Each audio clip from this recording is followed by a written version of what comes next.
Hello, seventh graders. Hello, Dr. K here. How are you? I am not here with you in person today. I'm recording a lesson for you because I'm taking a day off. You know, my daughter's got spring break for her, so she's on a different calendar. So I want to spend time with my daughter. We're having a great time. I miss you, but I wanted to make a lesson for you because we do not take a day off. The learning never stops. Whether I'm there or not, the learning never stops. I always have lessons for you. And I'm always trying to make you a math genius every day. My goal is to make you a math genius. Wow, I can't believe how handsome am I? Look at me. Isn't this the most handsome teacher ever? Like, this is just so handsome. I am so handsome. This is amazing. But you know, being handsome is not good enough. Being handsome is not enough. You have to also be handsome and be a math genius. So today we're going to go over one more lesson on Boxplots because I really want to drill that in. I want to make sure you are so solid when it comes to Boxplots. So here's what you're going to use. First of all, you're with a substitute teacher. I want to make sure that you show them all the respect in the world. I want to make sure that when I ask the substitute teacher, hey, how are my kids? That they say, Dr. K, they behaved perfectly. They are amazing kids. They were math geniuses, amazing. And then I don't want you to complain about, oh, Dr. K is not here. Math Genius Fuel is not here. Or Candy. No, it's not Candy. It's Math Genius Fuel. None of that. You have to be on your best behavior. I'll be there Thursday and then we'll catch up. But you got to be on your best behavior. So again, the lesson is about box plots. I want to make sure that we get box plots perfect, clear, deep inside. We get box plots. And we're going to use for this lesson, we're going to use a spiral notebook. So your notes, spiral notebook. Everybody, right now, take out a piece of paper in your spiral notebook. Don't tear the piece of paper out. Just take out your spiral notebook and find a blank page. Okay, I'm going to switch to the camera so you don't get to see this beautiful face. You don't get to see the New York Yankees. You don't get to see my special, where is it?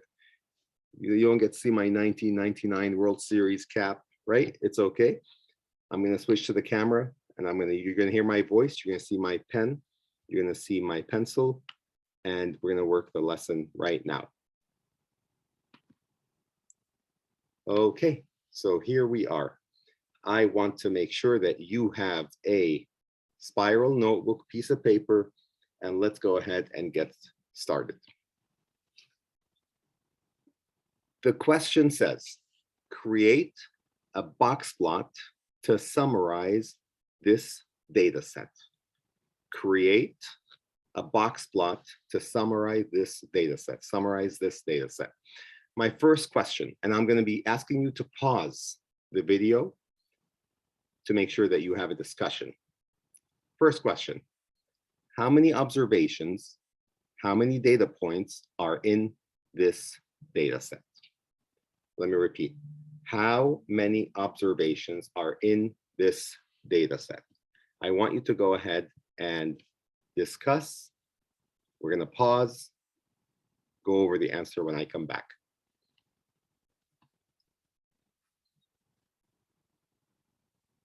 Okay, so we are back.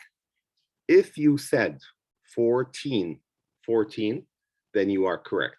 If you counted 1, 2, 3, 4, 5, 6, 7, 8, 9, 10, 11, 12, 13, 14. If you counted 14, you are correct. 14 data points. Now, what could these data points be? We don't know. They could represent scores on a test.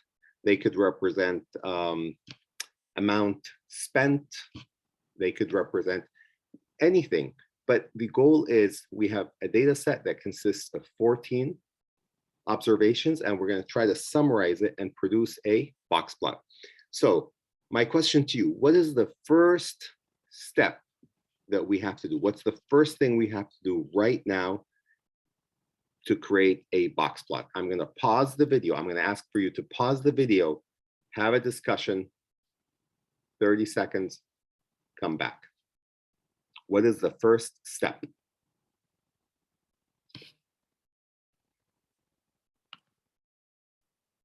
Okay, I just missed my handsome face so much. I had to come back.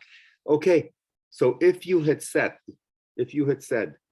sort, if you had said sort the observations from smallest to largest, you are correct. We sort. So let's look at them. What is the smallest value? What is the minimum? Make sure you tell me. Okay, if you said 1, that is correct. So I'm going to write 1 and I'm going to cross that out. Now, what do you see? Is there another? What's the next one? Is it a 2 or is something else? It is something else. There's another one. So go ahead and write. So we're going to write 1 followed by another 1 followed by how many 2's? 2 2's. 2 2's, right? What's next? What's after that? There is a single 4. Let's cross it out, write it down. Again, we're just sorting. So I want to make sure we pause, make sure you sorted correctly. We're going to go over the sorting in a little bit. Okay, good time to pause. Make sure you sort. Again, if for the teacher doing the substitute lesson, don't rush the kids. You know, they're amazing kids. Give them time. I know I trust you 100%. So it's just about really just, give the students time, have them discuss, because I tell you, my kids are special. We're dealing with math geniuses here. So let's keep going. Okay, 1 1 2 2 4. Let me see, what's next? 6. I see a 6. I can almost hear you say, Dr. K, I got this. What's after the 6? Did you say 6.8?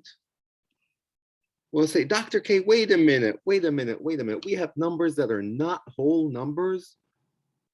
Yeah, that's okay. That's allowed. We can have numbers in the data set that are not whole numbers. We can have that. What's after 6.8, love? We have 7.2. Let's cross it out. Oh, I forgot to cross the 6.8. That's fine. And then we have 8. And before we get to 8, before we get to 9, we have 8.3, 9, 10, 9, 10, and 11.5. Now let's make sure. Do we have 14? 1, let's count them. 1, 2, 3, 4, 5, 6, 7, 8, 9, 10, 11, 12, 13. Ooh, I missed something. What did I miss? 1, 1, 1, 1, 2, 2, 4, 6, 6.8. Right? What's after 6.8? 7.2, 8, 8.3, 9, 10, and 11.5. 2, 4, 6, 8, 12, 2, 4, 6, 8, 10, 12, 14. Let's see. 1, 2, 3, 4, 5, 6, 7, 8, 9, 10, 11, 12, 13. What am I missing? Oh, 2 10s. Oh my goodness. Yes. So this is the moment where you're saying, Dr. K, are you messing with us? Are you doing this mistake on your own, or is it just too late?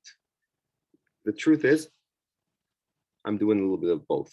It's good when I make a mistake because then you could correct me. What mistake did I do here? What mistake did I do here? How many 10s are there? There are 2 10s. So what I needed is, I needed 2 10s. And of course, I didn't space it very nicely. You can do it much nicer. So 2 10s. There's a 10 and there's a 10. And so let's look. How many numbers? 1, 2, 3, 4, 5, 6, 7, 8, 9, 10, 11, 12, 13, 14. That is correct. We have 14 number. We have just sorted them. Congratulations. The first step, we knew how to sort them in ascending order from smallest to largest. Okay, next. What is the minimum? What is the minimum? Good time to pause. What is the minimum? Make sure you know. The minimum is 1, correct? If you said that, that is correct. My friends, what is the maximum? If you said 11.5 is the max, that is correct. Okay. And now here's a question. What is the median? The middle value, the median. I'm going to pause. This is a good time to pause and then tell me where is the value that is in the middle. And it's kind of a tricky question. Tell me. Good time to pause. Let's wait. And we are unpaused. Where would be the value in the middle? The value in the middle. What would it be? Remember, the idea is that if we have 14 observations, then we split them into 2 halves, a lower half and an upper half. The first half has 7 observations, the second half has 7 observations. So if it's 14, 14 is an even number, that is 7 and 7. Does that make sense so far? Again, let me show my beautiful, handsome face one more time. Does that make sense? Before we proceed, what did we do so far? We were given a data set. We were asked to create a box and a box plot to summarize the data set. The data, the observations, were they sorted, given to us sorted? No, Dr. K is evil, wants to make extra work for you. So what did you have to do? You had to sort them from smallest to largest. That's in ascending, like you're ascending amount of climbing, ascending order. Then you had to find out what's the minimum, what's the maximum. And now my question is, Dr. K is asking, what is the value in the middle? And you had a discussion in the class and you told me, because there are 14 observations, we would split them into 7 and 7. Okay, so 1, 2, 3, 4, 5, 6, 7. So that's the split right here. And then the question is, okay, well, where's the value? I don't see a value. It's between 6.8 and 7.2. Dr. K, I don't see a value. Is it fair to say that the 6.8 is the middle value? Is it fair to say that the 7.2 is the middle value? The 6.8 is the 6th value in order. The 7.2 is this, I'm sorry, the 6.8 is the 7th value. The 7.2 is the 8th value, right? The minimum, that's the first value. The maximum, which is the 11.5, that is the 14th value. I want to make sure this makes sense. It's not, this makes sense. Well, I'm trying to explain it in a simple way. So what do we do to get the median? The median, it's not the 6.8, it's not the 7.2. We have to average them out. Did you guess that correctly? We have to average them out. So for the median, which is also equal to Q2, the second quartile, Q2, we have to add them up. So we have to add the 6.8 plus the 7.2 and divide by 2. Now, listen, Dr. K, I'm trying to make you a math genius. So this is not something where you have to add it. Just look at the 2 numbers. What is the value in between 6.8 and 7.2? The value that is equally spaced between 6.8 and 7.2. You don't need a calculator. What value is that? You can pause the video. If you had said 7, you are correct. 7 exactly, on the dot, 7 exactly. Because 7 is equally spaced from 6.8 and 7.2. So then what is the median? The median is 7. Now, let's use a different color. We have a lower half and an upper half. The question is, now I want to ask you to get the first quartile, the first quartile. We can pause the video, but before I pause the video, the first quartile. It's like if it was a basketball game, it would be the end of the first quarter. The first quartile would be the middle of the first half. So this is the first half. How many observations are in the first half? How many observations are in the first half? You told me before, there are 7 observations in the first half. Where's the middle value? We can pause. Tell me which one it is. Is it this one? That one? That one? That one? That one? That one? That one? The one that's in the middle, meaning lesser than it and higher than it are the same number of observations. If I'm going to pause the video now, or I'm going to ask for the video to be paused. If you had told me that 2 is the Q1, congratulations, you are correct. Q1 is equal to 2. Now let's use a different color for quartile 3. Quartile 3 on your own. Tell me, what is quartile 3? Let's see. Right there. We can pause the video. Make sure we get the same answer. 1, 2, 3. In the middle, and then 1, 2, 3. So what is the quartile? Q3 is equal to, tell me, you got that right? If you got 9, you are correct. So again, if this was a basketball game, this would be tip-off. This would be the end of the first quarter. This would be halftime. This would be the end of the third quarter, and this would be the end of the game. Up to this point, does that make sense? Okay, so we have what we call a 5-point summary, in a way. We have the minimum, we have the first quartile. Let me write that down. First quartile. We have the median, which is really also the second quartile. The median is also the second quartile. It has more than one name. The second quartile.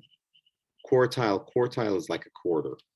And then finally, the Q3 is the third quartile. 704, 705, 706. I can't tell you this. You have to know this. You have to be a math genius. Everyone here has to be doing the work. Everybody here has to be doing the work. You have to be a math genius. This is like bread and butter. We have to know this. This is not something, oh, it's so fancy. Like, no, these are the basics. It's like, blocking and tackling in football. It's like learning how to dribble and shoot in basketball. This is very important. Okay, we're not done yet. We haven't produced the box and whisker plot yet. I mean the box plot yet. But we have something to continue. What is the next step in producing the box plot? What is the next step in producing the box plot? Okay, let me pause, or let me ask for the video to be paused. I want you to discuss what is the next step to producing the box plot. If you had said a number line, then you are correct. If you had said a number line, then you are correct. A number line is what we want. So here, let's put a number line. Now, I already filled some number line with some numbers. And now let's go ahead and draw the box plot together. What's the first step? What do we draw on the box plot? First things first. I wish I can call on you, but I know that the substitute teacher is doing a fantastic job because everybody at Flax is amazing. So we can start with well, some people say, Dr. K, I like to start from the minimum, work myself in this order. Other students say, Dr. K, I like to start with the maximum and work down. Some people say, Dr. K, I like to start with the median and expand both ways. The truth is there's no right or wrong way. It's all possible. First of all, let's start with the median. The median is 7. So right at 7, we're going to draw a little line like that. That's going to be in the middle of the box, so to speak. Okay, we're going to go to the first quartile, which is at 2. So we're going to draw another edge of the box right there. And third quartile is at 9. We're going to go to 9 and draw a box like that. And now we really have enough to draw the box. So look at that. Oh my goodness. I mean, I am so handsome and I am such a math genius, and like everything about, it's just perfect. Like, it's just amazing. But you know what? The best thing about me is that I have the best students in the world. Now, are we done with the box plot? No. The box plot needs to have the tails, the whiskers, the extensions that go from the edge of the box to the maximum, which is 11.5. And a little line right here. And then from the minimum, it goes to 1. So does that make sense? Box plot. I have it drawn better, nicely, kind of what I had in mind. Now, sometimes we put a dashed line to represent the median. Sometimes we make it a solid line. Now, honestly, it makes no difference. We should just make it a solid line. Does that make sense? Any questions on that? I want to make sure that it's not mystery. It's not a mystery. Let me go back to my beautiful face. It's not a mystery. It is not. It's not magic. This is not something like, oh my goodness, math is so hard. Dr. K, you're so mean. You're so evil. No, this is something that we have to do. We have no choice. We have to learn how to do this. It's like gymnastics for the brain. We have to know how to draw a box plot. So did that lesson make sense? Does it feel easy now? Does it feel simple? Does it feel easy? Good. Let's just discuss a little bit more about the box plot before we go to the next part of the lesson. Let's just discuss a little bit more of box plots before we go to the next part of the lesson. Go back to the camera. So in this case, what are we saying when we are given a box plot? Let's say in this case, we didn't have the original data and we're just given this box plot. What could you tell me about this box plot? Like, where are the observations? So think about that. What do I say? Let me clarify my question. 25, what percentage of the observations are in the box? What percent of the observations are in the box? We can pause the video. Between the first quartile and the third quartile, my question was, what percentage of the observations, what percent of the observations are between Q1 and Q3? If you had said 50%, you are correct. 50% is between Q1 and Q3.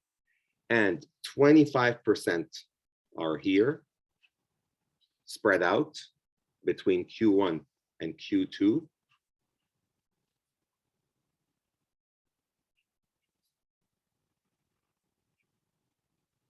And 25% are packed like sardines, tightly here between Q2 and Q3.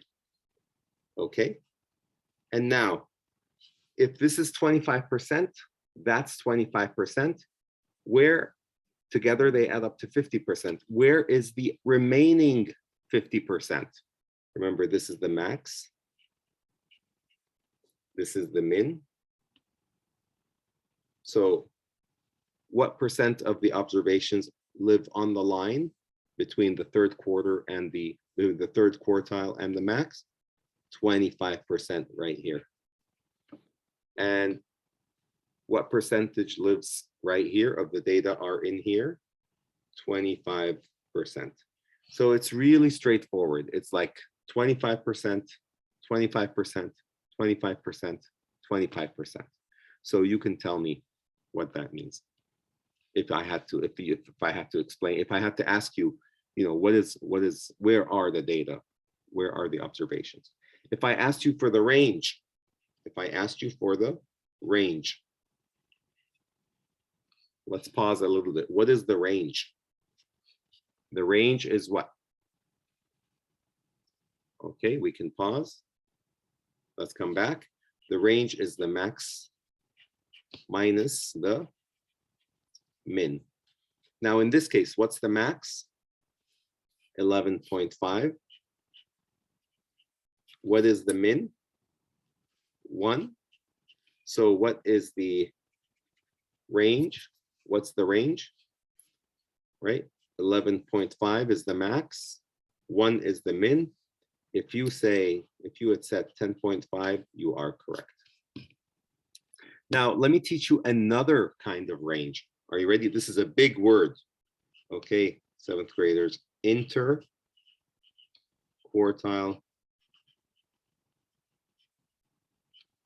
range. In fact, it's such a big word that in mathematics, we just call it IQR. IQR, interquartile range. That is not the whole range. It's not the whole range. It's not the max to the min. It's basically the max of the box to the minimum of the box, or the third quarter to the second to the first quarter, or the third quartile minus the first quartile. You really have to know this. This is going to be automatic. How much is that? What's the third quartile? That was 9. What's the first quartile? That was 2. And what's 9 minus 2? What's 9 minus 2? Are you counting on your fingers? Okay, let's go back to my beautiful, handsome face. Where am I? Dr. K, beautiful, handsome Dr. K, right here. Oh my goodness, so handsome, so handsome. Can't get over it. That's amazing. Math genius too, like amazing. Like look at, I mean, look at that, look at that. I was just solving the parity and like amazing. Math geniuses, like just there's no limit to the math genius. But what was I saying? Where's the interquartile range, right? Where is it, love? What's 9 minus 2? Yes, if you had said 7, that is correct. You know, okay, you know, the good thing about me is that even though I'm amazing and I'm handsome, I know it's not enough, and I still have to be a math genius, and I still have to work really hard. So I know that.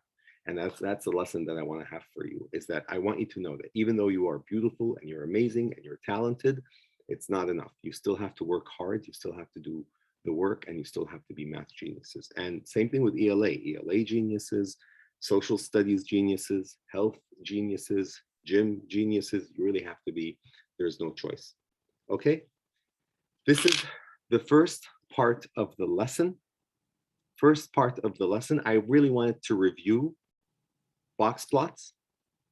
We're going to take a little break. It's up to the substitute teacher. When we come back, we're going to work through the big book. We're going to work through the big book, right? Dr. K, big book. Your name, your book should have your name labeled. And we're going to go on page 229. I'm going to put it up here. 229. 229. I'll project it. Big book, 2B, page 229. See, 229. You see that? 229. You see 229? Is it clear? 229. 229. Let me write that down. 229. Big book.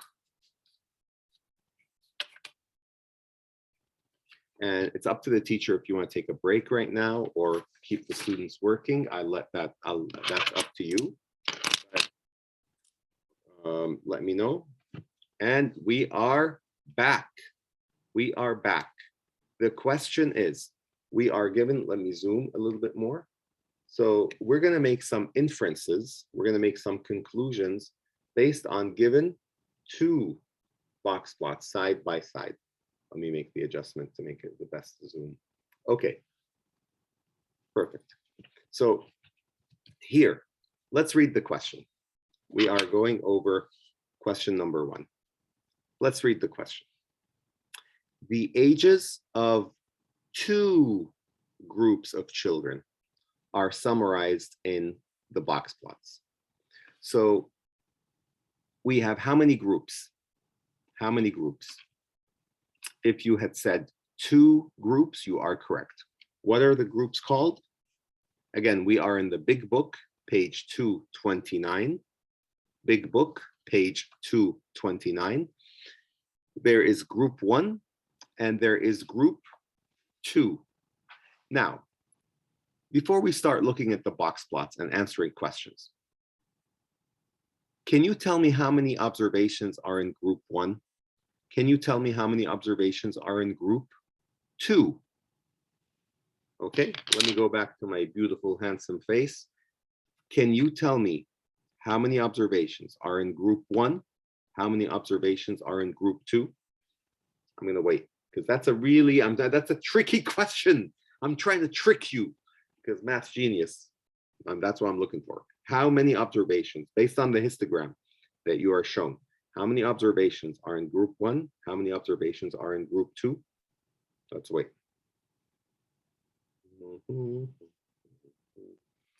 Okay, we have waited. Let's go back to the histograms. You know, honestly, if you had given me any number, you don't know. The truth is the histogram does not tell us how many observations are in group 1, does not tell us how many observations are in group 2. We don't know how many kids are in group 1. We don't know how many kids are in group 2. The histogram does not tell you. We don't have the original data. We only have the summary of the data in a histogram. It's kind of like you don't have all the book, you just have like the summary of the book. Or let's say you didn't watch the movie, you just watched the trailer. But that's okay, it's better than nothing. We don't have the entire data set, we just have summary of the data set. We have the box plots summarized. Okay, so now let's look at the first question. Well, first let's compare. What do we notice about the two histograms? Let's go, I'm going to go over many questions and then we can just one by one in a discussion with the teacher that's covering right now. The two groups, okay? What is the variable that we are dealing with? What are we measuring about the children? That first question. Let's pause. Yes, if you had said age of the child, you are correct. Wow, what are we measuring? How are we measuring the age of the child? It's in years, I'm assuming in years. So it goes from, according to the histogram, you see, it goes from 7. The minimum in both of them is 7.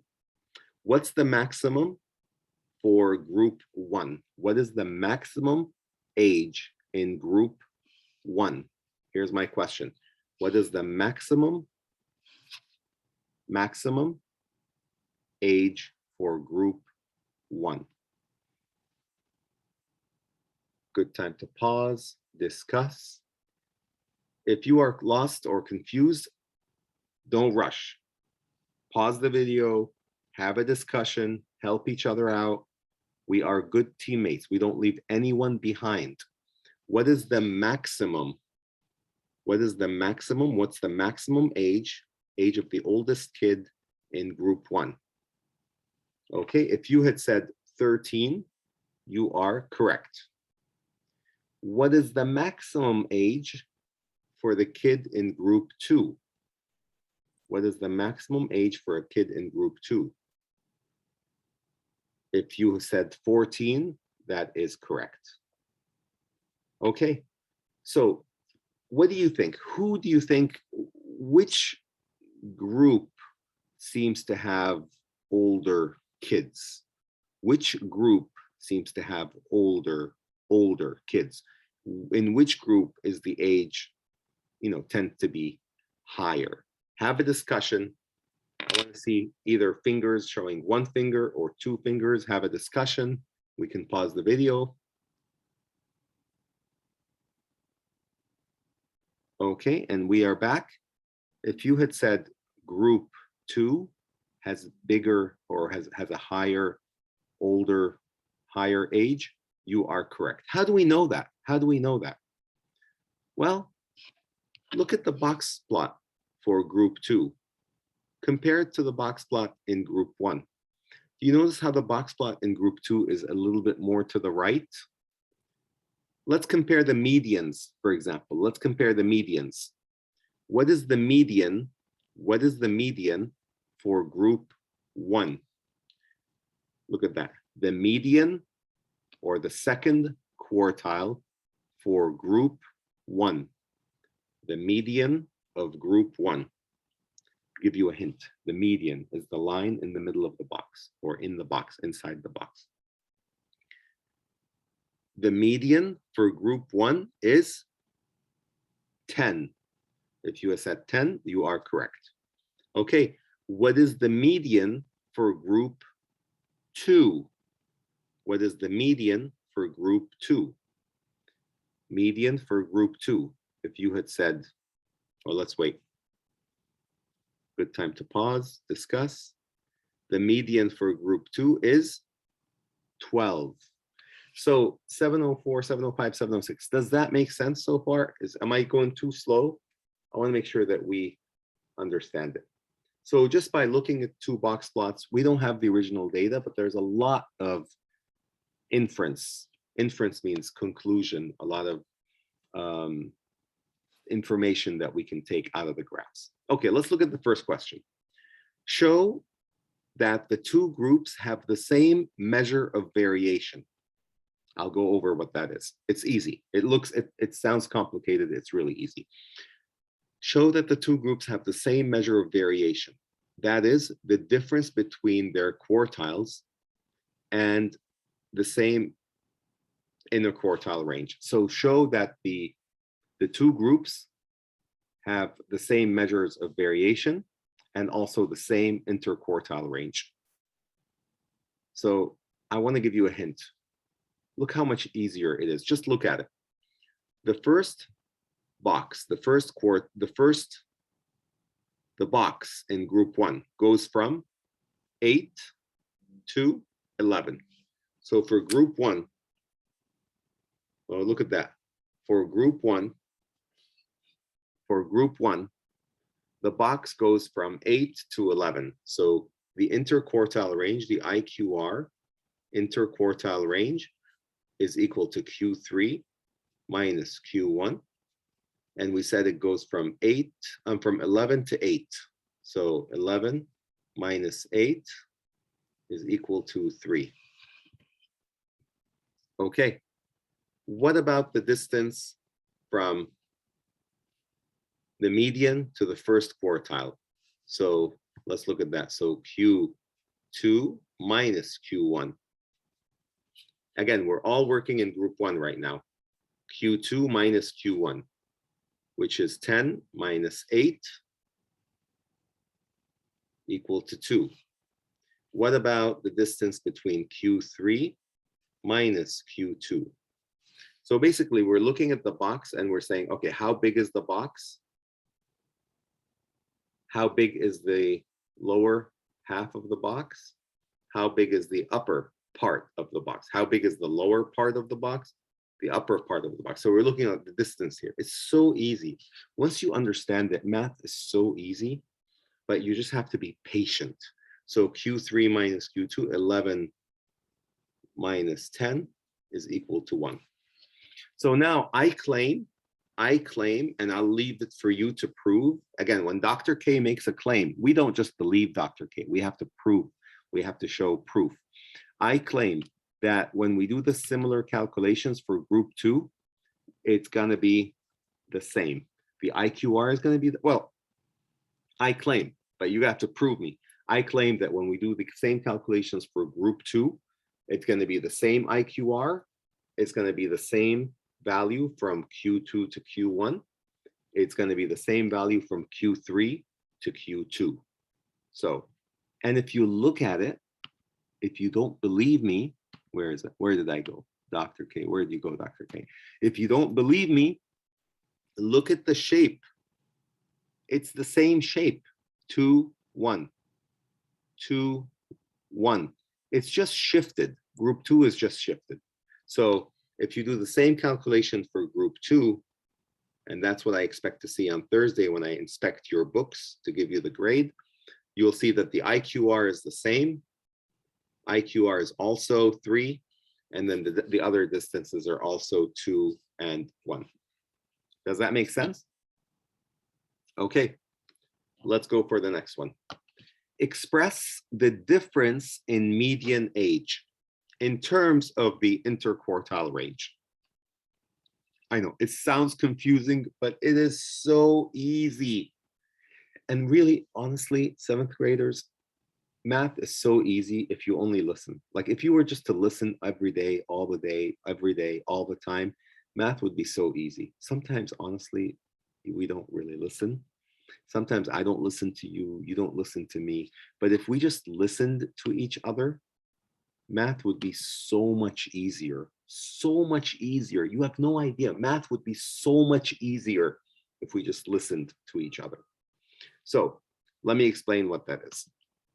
Let me explain what that is.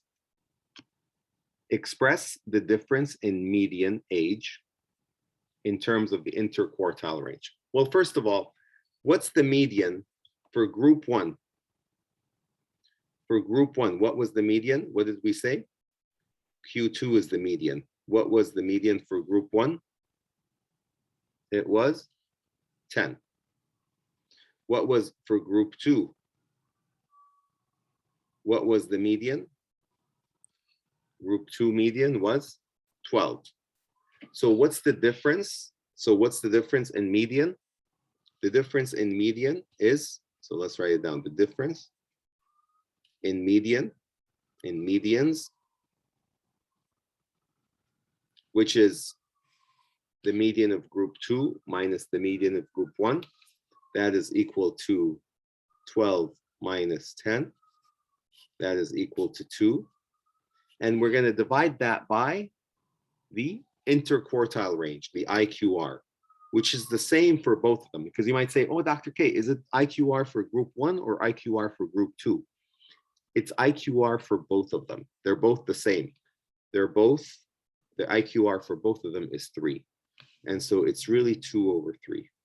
And 2/3 is a, what is it? Is it simple? Or is it proper? Is it improper? And is it the simplest possible form? Or is the mixed number? As a fraction, what is 2/3? It is a proper fraction, and it's the simplest possible form. So the final question says, what inference can you draw about the distribution of the children in the 2 groups? This one, I'm not going to tell you. You're going to have to do that on your own. But I'm just going to give you a hint. I want you to tell me, I want you to think that based on the graph, I want you to tell me, what do you notice? Which group tends to be a bit higher?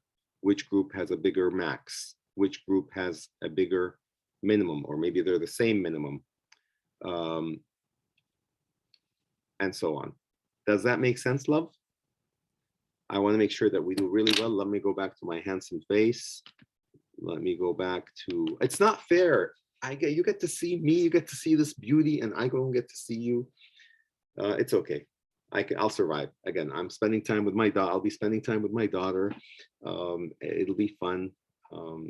We need family time. Family is the most important thing. And that's one of the reasons I like working at Flax, is because it's all about family. And we are also family. Okay, 704, 705, 706. If there's anything you didn't understand, you could rewind this video or definitely ask your teacher that is covering right now. I'm sure they are amazing, because everybody is Flax. We have the best teachers in the world, and we have the best kids in the world. Of course, we should have the best teachers in the world. And good night. And well, good night. No, have the rest of the, good night for me, but have a great day. I love you. See you. Bye.